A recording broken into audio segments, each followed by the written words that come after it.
Hey there, folks, and welcome to the first episode of the 155 miles per hour Cup Tryouts. In this Cup Tryouts, I am doing the Volkswagen Scirocco Grade 4, a Cup car that's converted into a Grade 4 racer for some reason.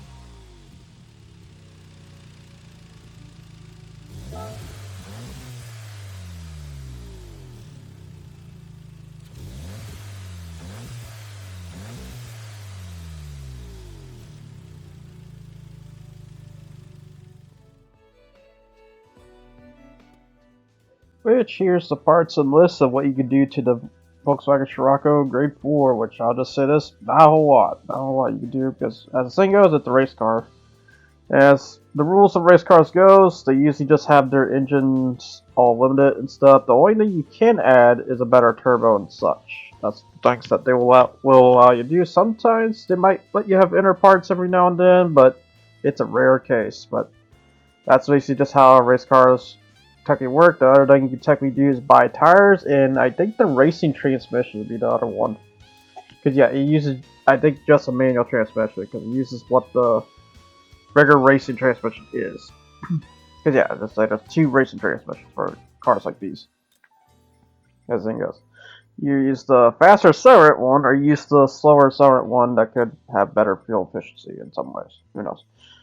Very weird in that remark. As the thing goes. Yeah, that's all the parts for that one. And yeah, inline 4 motor. Very classic when it comes to Volkswagen Scirocco's. But yeah, no wide body. Cause yeah, don't really expect that having a wide body. If anything, an engine swap, because there is some Grade 4 cars that have engine swaps, and we'll be seeing maybe one of them down the line here. Now for rims, there's technically not much you can really do to these. I don't even think you really widen them at best. They just have the custom rims they have, which in this case has Oz Racing. But yeah, that's why the Deco has Oz. Yeah, definitely going with those Oz ones, because those Oz ones look nice. This thing goes. Especially when you give them that red. Let's do some red to it. But yeah, other than to say, there's technically not much you can really do. I think you can probably change the tire walls, but I forgot to add that part. But oh well. Now for the tuning setup, basically as the thing goes, for front you want the lower of the front be lower, while the rear be a bit higher, so that way it doesn't deal with acceleration stutter. Native camber, you want the less in the front while more in the back. That way tires don't burn up so easily. Downforce is a bit on the later side, because just in case, and then 100 on the engine and 71 on the, what is that, the power restrictor? Yeah, because it's hard to say like which switch sometimes. You always want the top one to be higher though. Never had that bottom one there. But yeah, no turbo. Well, it somewhat has turbo. It has the basic turbo. It doesn't have the higher ones, because it really can't take that in at the end of the day. Or if it does, it's not really that good. Yeah, that's basically about it. What I did for tune-ups at the end of the day. Because yeah, race cars I'm not going to be able to tune up very much. Here's the vinyl too, in case anyone wants this vinyl. Yeah, this is a whole different vinyl, different Volkswagen Scirocco. But yeah, the Volkswagen Scirocco Grade 4, a very fun car at the end of the day. It's actually kind of surprises me a bit, because I never really see this car as an opponent at all. So I always kind of wonder how good is this car at the end of the day. And such, and it turns out very well. It's very impressive, I gotta say, for the most part. If anything, it follows the whole attribute of FS, so don't go high power racing with this, or otherwise those tires are gonna be burned right up. So you go. But the other thing to say about the Volkswagen Scirocco Grade 4 is technically not a Grade 4 car, as I said earlier. It is actually a Cup racer. This car is based off the Cup Racer layout that the FIA did at, I want to say 2014, in just 1 year, just to say. Until 2015, when the Audi TT replaced it at the end of the day. It's just very funny news at the end of the day. So that means to tell me that the Audi TT is not only the successor, but its rival, nemesis rival for sure.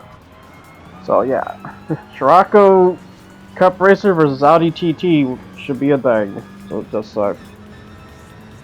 because yeah, the Volkswagen Scirocco got replaced by the Audi TT throughout that year. Because yeah, they do like annual Cup series. Considering Renault Meganes is definitely another one for sure. and they do the trophy car that is the special trophy racer. So, oh god, that's already 8. So just saying, I'll be a little hiccupy. But yeah, overall, this car is very fast. It's like 108.509 as you see there. It's very fast on time, I gotta say. It's like, holy crap, this thing is a lot faster than it was last time. Last time, I think it was like 109.3. But because I boosted the horsepower a bit more, because it was like 223 horsepower, now it's 255, I believe. If I remember what was seen. So yeah, this thing a lot faster than what it was. A lot faster, a lot funner at the end of the day. But yeah, because as the story goes, why I am doing this one technically again is because I decided to restructure the whole tryouts in general to be more accelerate and be less drafty at the end of it. So, as a result, I had to redo this episode entirely, as the thing goes. Which is fine.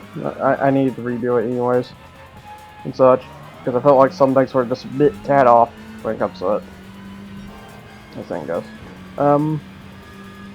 I would say the Volkswagen Scirocco is a very fun machine at the end of the day. There's technically not a whole lot to say when it comes to race cars. I should probably check its like whole racing value and stuff, but a reminder that is a cup race. At cup races, there's really not much to talk about because they're in cup races. It's usually just a single one make cup race at the end of the day. There's no specialty of other cars going against each other at the end of the day, unless they do that, which is a rare case. Better say going around the ring here, or swing technically, swing and turn, and we're hitting 108.466 on the third lap here. Cause yeah, as the saying goes, I do first 3 laps here, and then 2 laps on the other ones. But yeah, this track is so short, I might as well just do 3 laps to show, and then 1 best lap here. So technically 4 laps overall in that remark. And such, I want to showcase at best, and the 4th one to be the best one. Which in this case, so far we hit 108.185, a lot faster, like I said, a lot faster than what originally was. Originally what it was? So can it hit the 107 mark, however? This is where I wonder.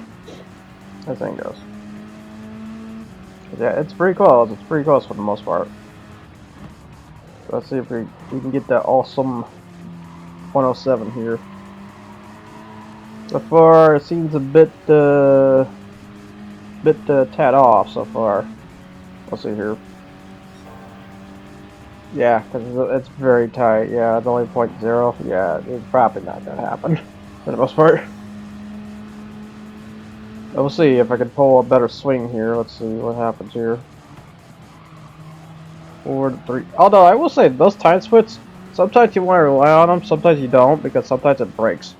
But yeah, 108.156 though, it's just not that really good enough. It's super close to hit 107. So that's already still impressive. Because I will say, compared to other ones, this is probably going to be one of the fast ones out of the bunch. So there, reminder, I'm doing grade 4 cars versus K cars at first, and then maybe a few small ones to say. Which is kind of funny, because then there's an update now for the Copa to the RX-7. I'm debating whether to add that or not, because the bad part is there already is a user that's using the RX-7 motor, which is a cappuccino, so it's definitely not that much different, besides body structure and FF, being an FF. So I don't know if I want to add that or not. Yeah, the Volkswagen Scirocco is a very fast little machine, and we're on to the balance course here. That is the Laguna Seca, because I thought this was a pretty good balance course at the end of the day. So it only takes about a minute 30 to a minute 40 when it comes to cars like these. Yeah, very fast little machine overall when it comes to the grade 4 cars. I think in terms of appearance, I think this last appeared in Gran Turismo Sport, I believe. I don't know if in Gran Turismo 6 or not. It might have been in Gran Turismo 6 too. It does feel like it might have been a 6 one, because I thought there was some grade 4 cars that were in 6. So here's the stats that I believe in this car at the end of the day, which yeah, speed 4 and 140 miles per hour on Kentucky Expressway, which next I'm going to be doing here. while hitting a climb of 110 at, we'll give a second here on terms of acceleration. So hitting that 4 mark there while turning, I would say just 3. It's not really that crazy for the most part. On tire burn, which just kind of surprised me because I already tested another grade 4 car in comparison to this one. This one burns a little bit less compared to the next one, you'll be seeing. So, it burns like mid-heavy at front. I would say lasts about maybe 10 laps before having to give in. If by full use, I will say if moderate use, probably I would recommend 8 or 9 laps. On the fuel burn side, it hits about half, so you won't end up using the whole tank at either normal at all, so not surprising. And that. So yeah, overall I would say in terms of endurance, definitely a rank A. It's really good for that. If there was ever any cup race endurance race, this would be like one of the good choices. For sprint, no fuel, no sprint. This thing is a phenomenal machine for some of the events you could do. Like example, you could do in 600 cup. You just add a bit weight to the car at the end. And as a result, you get a racing machine that's good enough to do any of the short events of 600 pp racing. Heck, it could do the tournament itself. That's how phenomenally good it is. The other thing it can do is the Schwarzman League on top of it, because the Schwarzman League is not race car prohibited, so you could take any German race car into that on top of it. So it's a very phenomenal machine, I gotta say. Overall, it's a very above average machine for one of the first starter vehicles you could use as a grade 4 car, and that's technically a good thing because, as the saying goes, the more horsepower you add to these FS, the worse they become. As the saying goes, so being a cup racer is a good thing for his cars in this case, and it, I mean, you know, definitely shows for the most part in comparison. Makes me wonder about the Audi TT in that case too from this at the end of it. But yeah, now on to the best lap. Obviously, I did the two laps for a good second, so now on to the best lap I did within the 10 lap portion. Because yeah, I guess I forgot to mention the rules what I was going to do for the time attack section. I was going to do 10 laps. Within those, you know, probably first lap, just show how the car goes about the track, and then I'll show the best lap I did out of all the 10 laps I did. So yeah. Put a lot of time into this at the end of the day, but yeah, hopefully it was worth it at the end of the day. This thing goes, but yeah, now on to the best lap, but yeah, in terms of laps, I don't really have nothing to compare as of now. I can only just say as it is, and I will say even on that time is really good too. 132.1, 2.6 with this little racing machine, very good. Very good for the most part. I really don't have much of a comparison as of now, because in terms of cars I've tested so far, or got back up and tested, was the 2 cars so far. And those 2 cars are, I would say, definitely weaker compared to this, for the most part. But yeah, so this one's definitely setting the grounds of who to be a very good grade 4 racer. If it beats this, well, you got something good on your hands. As thing goes. So almost breaking the 132 barrier. I see what's going on with the trim with this car. This car is just going to be hitting like that near end the barrier and not get to the 0.9 of it, sadly. Yeah, now onto the speed track, which is Tokyo Expressway. South Counterwise, I believe it's called, something like that. Yeah, basically the one gun track if you said at nighttime, I call it. Which is a very good track. This track, a lot of people may not know about this track because they really don't do the setting just right when it comes to this track. They do it in daytime, which is the horrible part. Do it at nighttime. You do this track at nighttime, you will see the wonders of this track at nighttime. This track looks a whole lot better during nighttime and such. And the best part is, it's not a full nighttime. It's like, I would say it's dawn, but it technically is night. It's just, for some reason, it still looks like dawn. That's the funny part. But yeah, for a nighttime track, this track looks so good. Another good night track is the Kyoto Driving Park, I believe it's called, or something like that. That's another good track you want to try at nighttime. And for some reason, Gran Turismo ruins it by when they make those events, they do not put them in nighttime. There's like only a certain load of tracks that they do, but the problem is they do on the wrong layouts of the tracks when it comes to nighttime. Because this track is one of those cases where it feels like it feels like you're now driving on a long gun track at the end of the day, and this is how it should be at the end of the day. Not that daytime crap, nighttime. This track looks a whole lot better at nighttime. As it goes. Yeah, 146.352 there. Not bad at all. Same goes.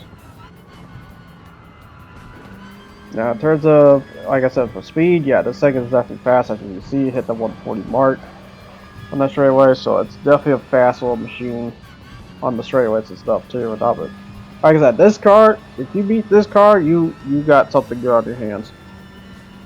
I'll just say that. As the thing goes, you got something crazy. But we will see how crazy this thing goes. I'm gonna put this freaking nose because it does really itchy. This thing goes. Yep, so now just trying to drive this well, sort of victory, I guess, at the end of it.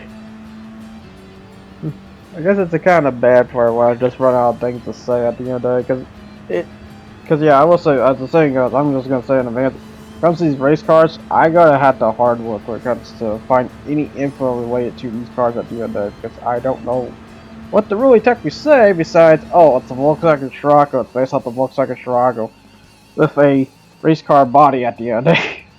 That's really it, what to say. And the worst part is, this is technically the fictional layout. This is not technically a full Cup race layout.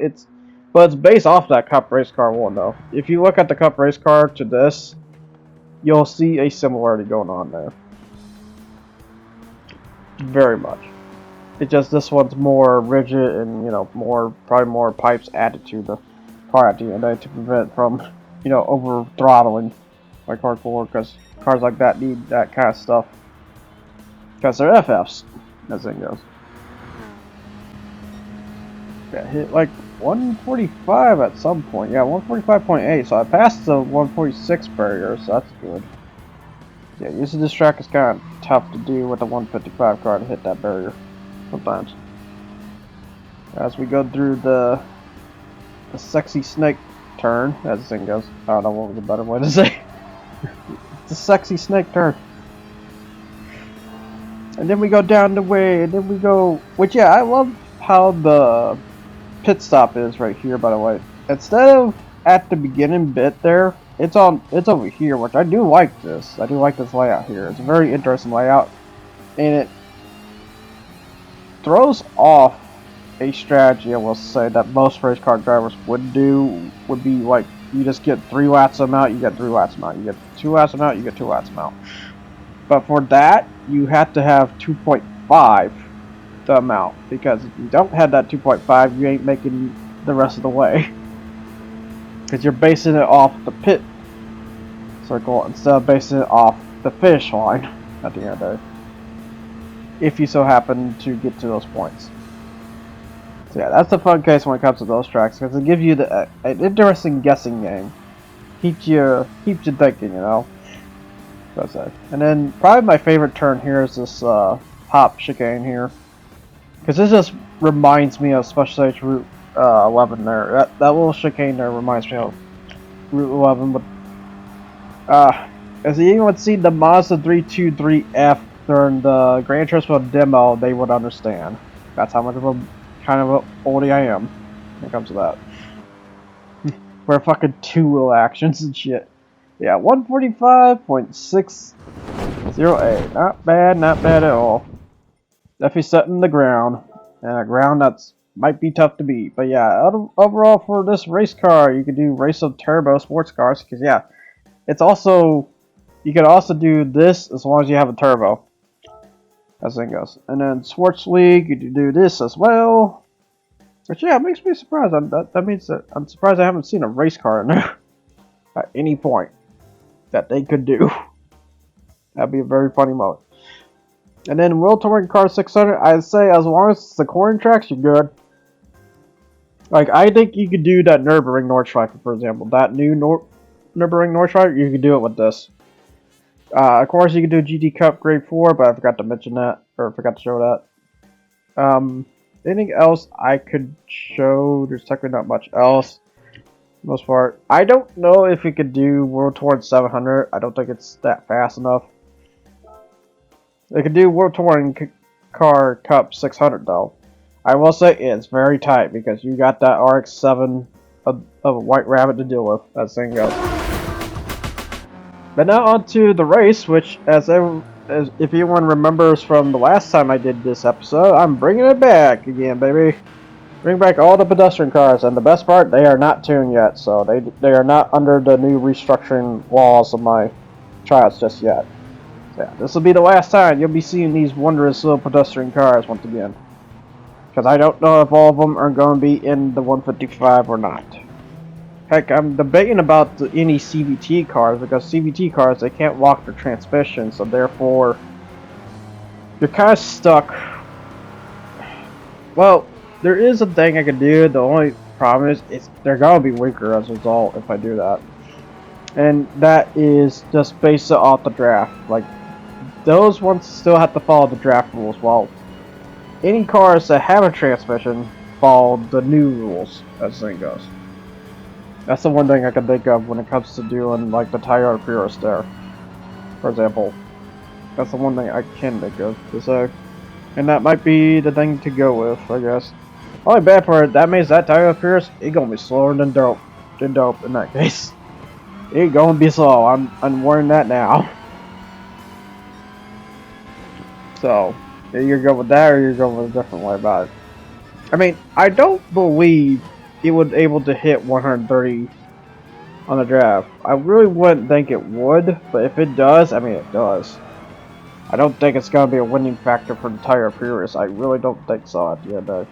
I know it's a very high fuel efficiency car, so it's definitely gonna get there. It's just sprint-wise, it's one of the worst when it has one speed and stuff. But yeah, I got other contenders like the Mazda Demio XT Touring. When is the GLX, Gran Turismo? When do we get the GLX? Because I'm hoping we get that someday. Because that's another fun little car. I hope we get. And in a icon, in terms of Gran Turismo, if you know. You know. Little boxy minivan looking, or I wouldn't say minivan, maybe MP. It might be MPV, I would say, for when it came to the first Mazda. Oh no, it's technically a hatchback. I don't know.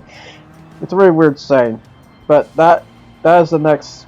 If there's a next Mazda Demio to add, it'll be the GLX. Please add that one. Now, in terms of race cars, what they could add in terms of Volkswagen, I am trying to think when it comes to Volkswagen race cars, but then I realized a couple of them. In terms of Gran Turismo 3, there's the Lupo Cup car they could add.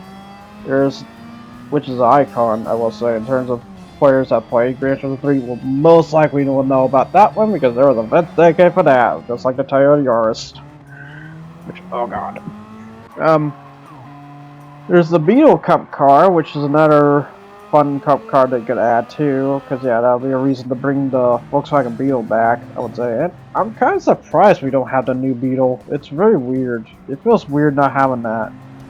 Even though I know the new Beetle is based off the Golf, I think, technically the R32, I believe. So it's also a really good one too, so I don't really understand why it's not there. And then you have the special Beetle RSI they could add too. That's another fun race machine they could add as well. Because I think that's what that was made for in mind. Top of it. And so. But yeah, that's the obvious Volkswagen Cup cars I can think of they could add in the future and stuff. For that matter. Now, in terms of other Cup cars, after looking around or the search, apparently there's a rare Golf Cup car they could add. That would be a pretty old one to do. Volkswagen Jetta TDI Cup, that's another one. Although, here's the thing, it's a diesel, so I don't know if you will or not. After the whole diesel scaling it, I don't think anyone will remember about that. Then you had the Volkswagen Caddy Cup car. I don't know what that is exactly. I don't remember what the heck the Volkswagen Caddy is. Let's look at the Volkswagen Caddy. Real quick here. Where's the Caddy? Oh! Oh, that's a weird one. So that's a van? Or no, it's MPV. So, Caddy is like another car Gran Turismo could technically add, in other words. That could be a rival to the Kangoo in that case. Which, yeah, there's cup racing for that. Interesting. Very interesting in that regards. I spiked my interest in it. If I want to see stuff like that on YouTube, it's just guys recovering about Group C racing and shit. That thing goes. I like to see the rare stuff every now and then. Yeah, I need to find more coverage when it comes to that. Anyone who covers like really rare stuff in racing. Yeah, I got the Citroen BX, got the Corvette convertible. Yeah, there's a reason why it's there. I might have pulled an oil crisis on them. I might have just a tiny bit. Although I will say, with the infrastructure, they might just revert back to being the regular production they are in terms of performance. I think that's the case. I will note maybe like 2 cars are gonna be taken out of this list here. The Honda Beat would be definitely one of them for sure. And the other one is, I'm thinking, the Ford Hot Rod, because while I do like it being there, I also kind of think I should probably be a bit more on the whole muscle happy. So fictionally, I'm going to do Dodge cars and detune them as well, see if they get low enough for this as well. I'll be surprised, but we'll see here as the thing goes. But yeah, that's the 2 cars that are going to be replaced in the future. There's the Honda Beat and the Ford Roadster there. Because the Ford Roadster, I already did the Ford Roadster, and I'm gonna be doing it again for the 130 mile per hour trials. Because yeah, I am bringing that back. I just gotta restructure all that, which I already did. So far, I just have to do the introduction for that one and stuff. But for now, I need to go deal with the Gran Turismo Showcase, which I'll be showing that within this week here. So, I have it already set. I just gotta go get the footage and stuff, and go and talk about what cars I want to talk about when it comes to that. And I'll just say this: talk about good choices for cars for this one. Besides maybe the Camaro race mod being a little bit tad off, like the other 2, phenomenally good choices. The Infiniti RX-7, you could beat the World Touring 800 with that with the 787B, and I will be showing that.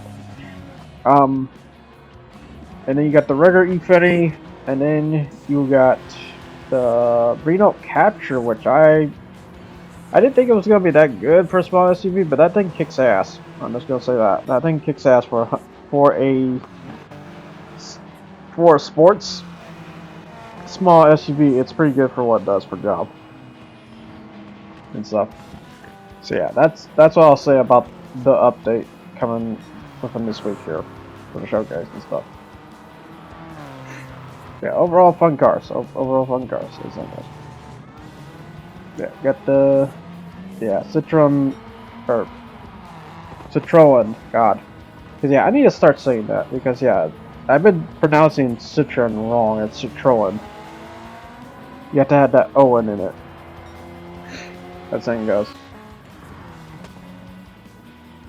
Yeah, just driving the Volkswagen Scirocco to victory, because yeah, I'm just gonna say competitiveness. It's probably got me non-existent, but I just did this because I just want reference from the last episode and stuff. Because yeah, I did this one beforehand for an episode. Because after this one, I'm gonna be doing sports cars, which sports cars that hit 186 miles per hour versus the Gr.4s in the future. While the K cars or any other special production cars I made for racing mine, I just go against randos and stuff. So when we get to the first K car here, we will be going against some randos and stuff, as the thing goes. Yeah, I forgot to lay out all the rules again, as the thing goes. Because I should mention, like, what do I need to do, what do I do that. And it gets complicated in my mind. I should technically just write this down and stuff, but I just didn't have. I was like somewhat mad that I had to restructure the whole tryouts and stuff when I saw that whole draft opportunity being crap for the cappuccino. So it's like, okay, fuck it, we'll just refix it and stuff and try to make it better.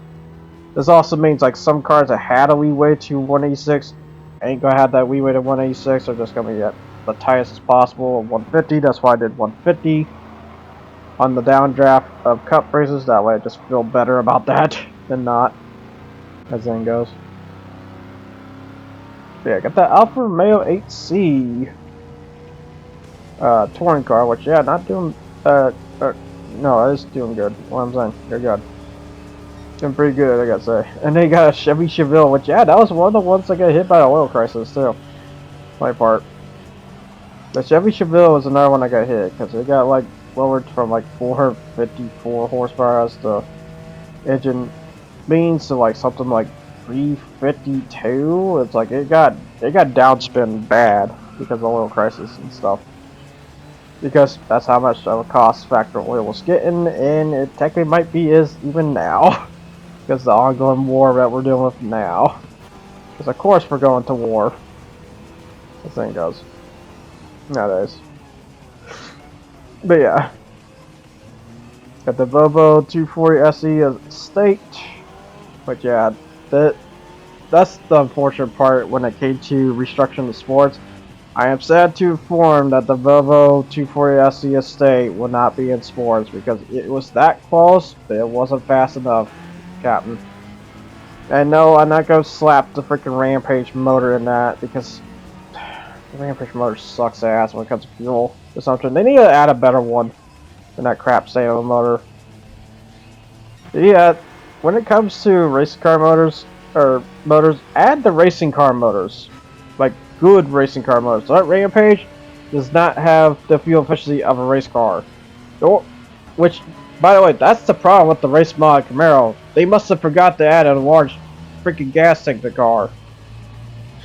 By the way, I will mention that in advance. What's the problem about the race mod Camaro? Besides being a Camaro with, I believe, the C8 Corvette motor in it, I think. That's what it is, because it's the LT6 motor. Which I believe that's the C8 Corvette, which is technically a first time with that. It's just, that's a very weird resto mod at the end of the day, because, I don't know, when I spec resto mods, I kind of spec them.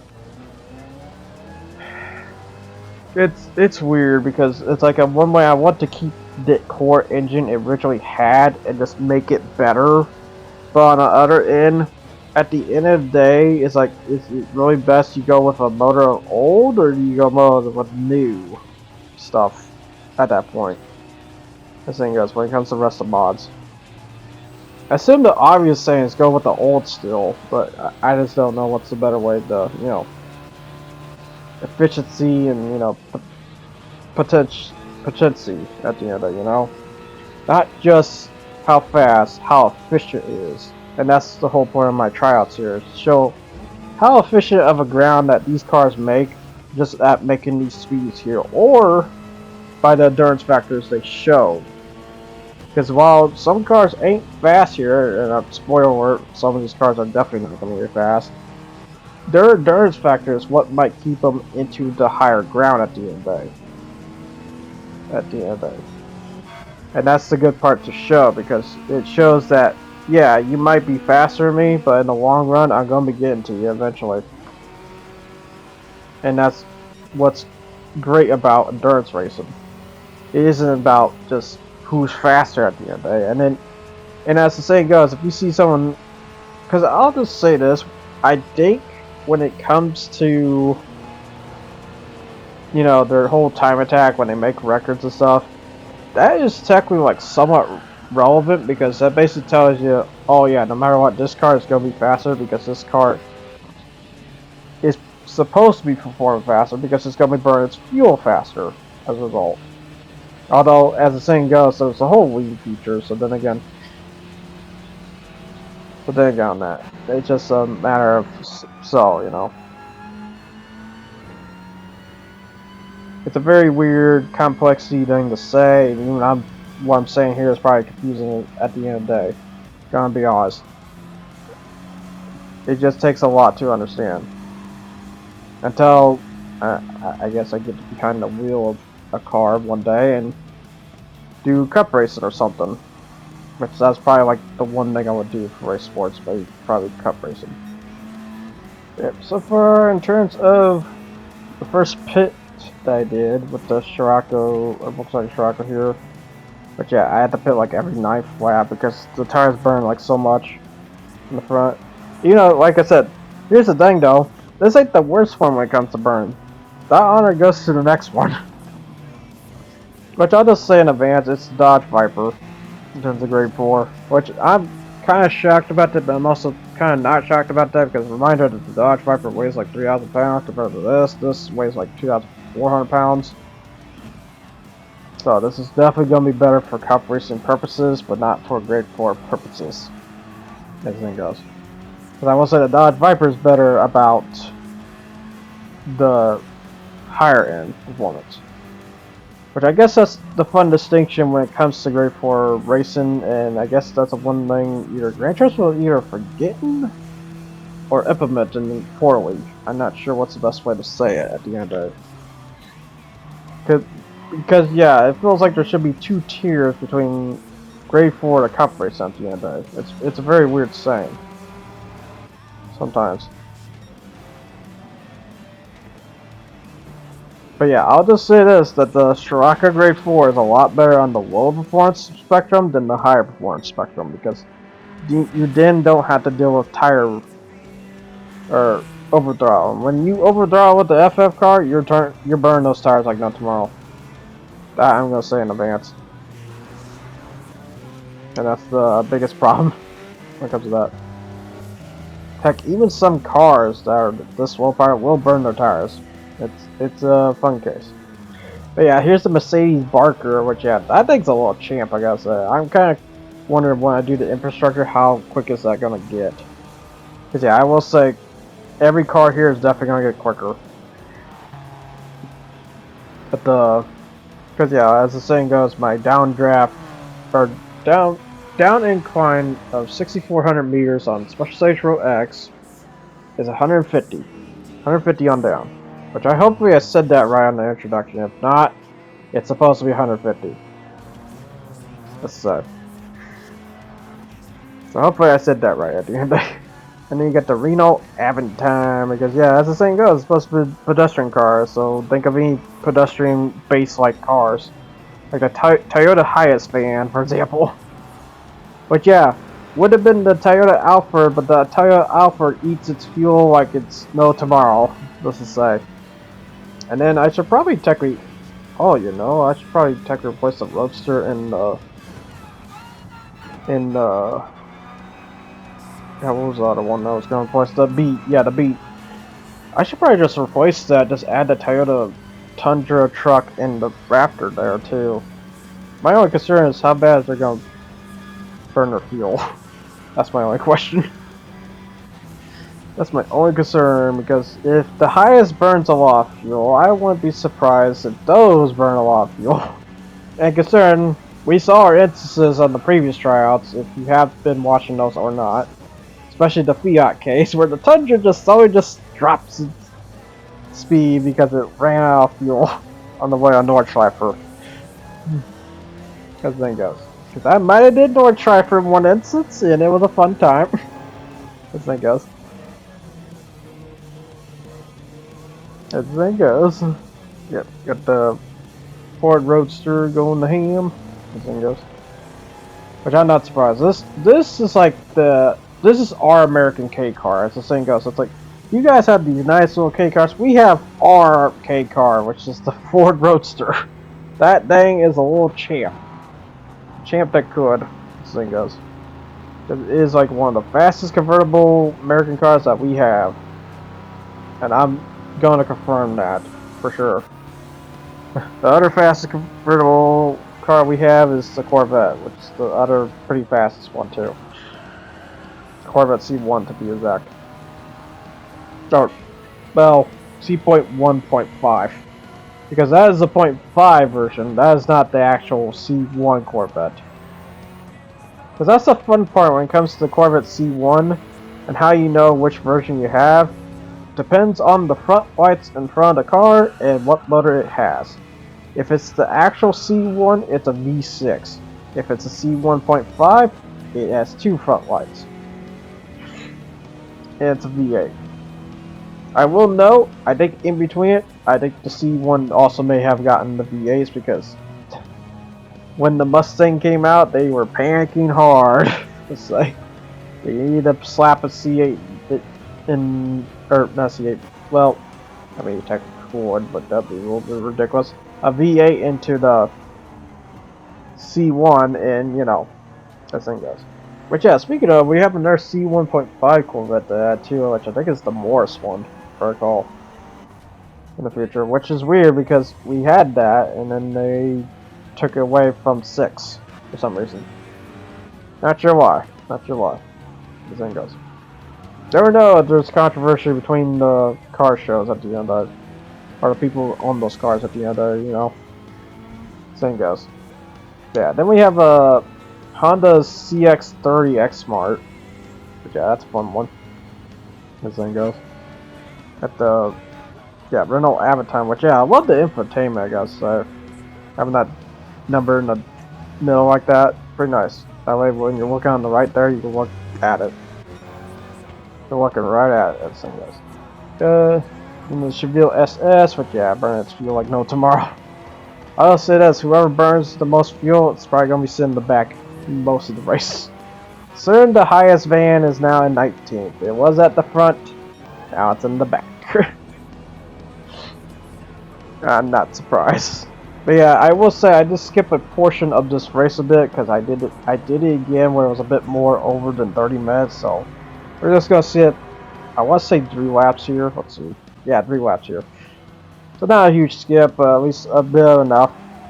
But yeah, at this point, I had the Ford Roadster giving chase, the Jimny Sierra too, which Jimny Sierra kicks ass. I'm not gonna lie, that is the Jimny we should have over here, but because of our American prowess butt crap, we just don't want a Jimny Sierra, which by the way is the same size as an OG Ford Bronco, by the way, but yet we don't want it.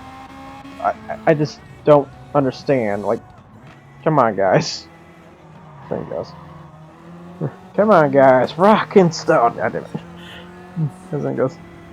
But yeah, the Citroen BX19 TRS, because yeah, that's definitely a pedestrian car for sure. It's a commuter car. Then you got this weird one, which is the 1500 Pispolta Bertone, which is a very weird, futuristic pedestrian car. I'll just say that. I say pedestrian sports car, matter of fact, because this thing, I think it's pretty good. It just has a not a really beefy motor at the end of it. But I recommend any engine swap is some kind of more moderate acceleration motor for that. That way it kicks in high gear, because that is a fast car, I'm not gonna lie. It's just not the right motor to make it sing at the end of it, you know. So something a bit more, I would say, if they had the Fiat Turbo Coupe, they could add that motor to it. That'd be really nice. I would think that, but you know. And then you got the Alfa Romeo 8C once again, which yeah, this is a beautiful machine, but high cost of machine. What? So I think that one's 20 mil, while the Barker is 13 mil. If you want to know. And that is based on the prices where I last seen it. I will say apparently some of the prices have updated on this update. It was a bit of a shower drop, but they also talked about it. And you got the Firebird Trans Am. Oh no, it got hit by the oil crisis. What do you mean? It was in the oil crisis. Because yeah, that was technically the second generation Camaro there. Although Pontiac's case, so you know, has the body of a Camaro, but it has the engine transplant of the whatever Pontiac threw in it, which is a 343 firepower, I believe, or something like that. I could be wrong, that's probably a different motor for a different car. Blue flag, give away faster cars, and the Chevelle got stopped by the Honda Beat. Shit, I don't even know what to say. More of a reason I need to take that out. Because the AI sucks when it comes to driving the Honda Beat for some reason. I don't know why. And I know that's a Honda... Oh, that's... Oh, I think I realized now. He's on comfort mediums, god damn it. I just realized that. Oh my god. I will say he still sucks anyways, but you know. I forgot about that. I really forgot about that. Oh my god. But yeah, so far the Ford Roadster in second, with the Jimny in third, the Pispolta Bertone in fourth. I mean, at best that Honda Beat will be beating the Gas Hog ones. I just forgot about that. Oh my god. He'll be fixed up. He'll be fixed up. No, don't worry. Don't worry. I guess. Oh yeah, the Pojo 2008 Allure in 5th right now, which that's very impressive, I gotta say. Oh, looks like Jimmy needs to go in fuel. Just saw it in red there. But yeah, if you want a very fast off-roader, that Jimny kicks ass. Like, holy crap. That thing kicks ass. That is definitely a mass improvement over the Toyota Land Cruiser. If I had to say comparison to the successors a little bit. But yeah, we are now on the final lap as the Volvo's driving only into 6th, which not surprised. The Volvo's pretty good. We have the Honda Fit Hybrid at 7th right now. Which, yeah, I'm not surprised about the Fit being on the low side, because the problem about the Honda Fit is that being technically a hybrid, and when I say hybrid, I mean the longevity kind, the economic variation, instead of like a Le Mans booster kind hybrid, because those are the good hybrids. The Honda Fit, on the other hand, has that hybrid, like once it runs out, it doesn't drive as efficiently as it would with a full electric hybrid motor at the end of the day. Or you don't have a button to, you know, just stop making the hybrid work so it can regenerate real quick and then turn it back on, you know. It would be really nice to have a button that functions for that, but you don't. But yeah, that basically wraps up for this race at the end of the day. Overall, very fun race, I'd say in regards. Next time you'll be seeing sports cars against the next Gr.4 car, which, yeah, here's the next car for the 155 Cup Tryouts, which is the Honda M1 RS 2022. See you guys next time when we get to that one. Until then, folks, you guys take care and ciao. Oh yeah, I forgot to mention it has a 2.4 motor.